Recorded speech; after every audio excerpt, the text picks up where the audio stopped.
नमस्कार फ्रेंड, आज एक बहुत इंपॉर्टेंट टॉपिक के ऊपर वीडियो बना रहा हूँ। अगर आप फिक्स डिपॉजिट करने के लिए जा रहे हैं पोस्ट ऑफिस को, वहाँ का जो कर्मचारी होते हैं, स्टाफ होते हैं, वो आपको फिक्स डिपॉजिट टीडी करने के लिए बोलेंगे, जो कि 5 साल के लिए अगर रखना चाहते हैं तो वो टीडी का ही अप्रोच करेंगे। लेकिन इस टीडी में आपका थोड़ा सा नुकसान है। क्या नुकसान है, इस नुकसान को कैसे भर के थोड़ा सा ज्यादा रिटर्न पाएंगे, वही पोस्ट ऑफिस का ही और एक स्कीम से रिलेटेड में पूरा डिटेल्स में यहाँ पर बोला हूँ। आप वीडियो को पूरा देखिए और फिर जाइए पोस्ट ऑफिस को, और आप आराम से जो स्कीम में बोलूंगा उस स्कीम में आप 5 साल के लिए पैसा रखिए, थोड़ा सा आपको ज्यादा रिटर्न मिलेगा। चलिए अब एग्जांपल लेते हैं कि 1 लाख अगर आप 5 साल के लिए टीडी में रखते हैं तो वहां का जो टोटल रिटर्न आपको मिलेगा 38,000 समथिंग मिलेगा। और टीडी में क्या होता है, आपको हर साल आपका जो सेविंग्स अकाउंट होता है वहां पर हर साल आपका जो इंटरेस्ट है वो क्रेडिट हो जाता है। आप इंटरेस्ट को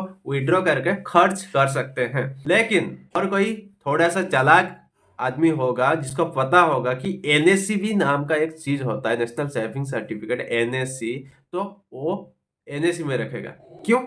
उसमें एक ही फर्क है, आपको हर साल इंटरेस्ट नहीं मिलेगा। मतलब इंटरेस्ट को आप खर्च नहीं कर सकते, ब्याज को खर्च नहीं कर सकते हर साल। आप 5 साल के बाद ही डायरेक्ट ब्याज के साथ आप उठाओगे। यहाँ पर ब्याज का भी ब्याज मिलता है एनएससी में, तो चक्रवृद्धि ब्याज बोलते हैं। तो इंटरेस्ट है आपको यहाँ पर ज्यादा मिलेगा। यहाँ पर 38,000 था, यहाँ पर आपको 44,000 समथिंग मिलेगा। ज्यादा कितना है ना, 6,300 समथिंग, इतना आपको ज्यादा मिलेगा अगर 1 लाख रुपया आप रखते हैं।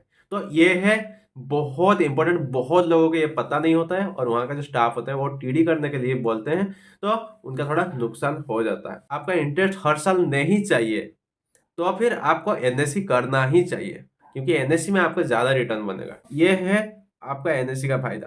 और इसी 1 लाख की जगह में अगर आप 5 लाख रखते हैं तो फिर एनएससी में आपको 31,000 ज्यादा मिलेगा। तो ये है डिफरेंस। जितना आप ज्यादा अमाउंट रखोगे उसी हिसाब से ज्यादा डिफरेंस भी मिलेगा। तो ये है टीडी में उतना कम मिलेगा, 31,000, और एनएससी में रखोगे तो फिर 31,000 ज्यादा मिलेगा। ये बस आपको ये याद रखना है, अगर आपको हर साल ब्याज नहीं चाहिए, खर्च नहीं चाहिए, आपके पास पैसा है खर्च मर्च करने के लिए, तो फिर आपको एनएससी करना चाहिए। लेकिन अगर किसी आदमी को चाहिए हर साल वो जो ब्याज का पैसा है उसको खर्च करने का जरूरत पड़ता है, तो फिर उसको टीडी करना चाहिए। बस इतना ही सिंपल है, ठीक है। टीडी एंड एनएससी ये दो को याद रखना है, और आपको जाना है पोस्ट ऑफिस और आप आराम से कर सकते हैं। टीडी में क्या होता है कि थोड़ा बहुत कमीशन उनको मिलता है, तो इसीलिए वो उसको रेकमेंड करते हैं टीडी के लिए। लेकिन अगर आपको थोड़ा सा इंटरेस्ट ज्यादा चाहिए फिर आप एनएससी कर सकते हैं। ऐसे ही इंफॉर्मेटिव, नॉलेजेबल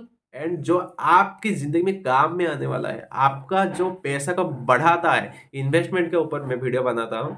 तो चैनल को सब्सक्राइब करिए। अगर कोई टॉपिक के ऊपर वीडियो चाहिए तो फिर नीचे कमेंट करिए, मैं कोशिश करूंगा उस टॉपिक के ऊपर वीडियो बनाने के लिए। मिलते हैं नेक्स्ट वीडियो में। जय हिंद, जय भारत।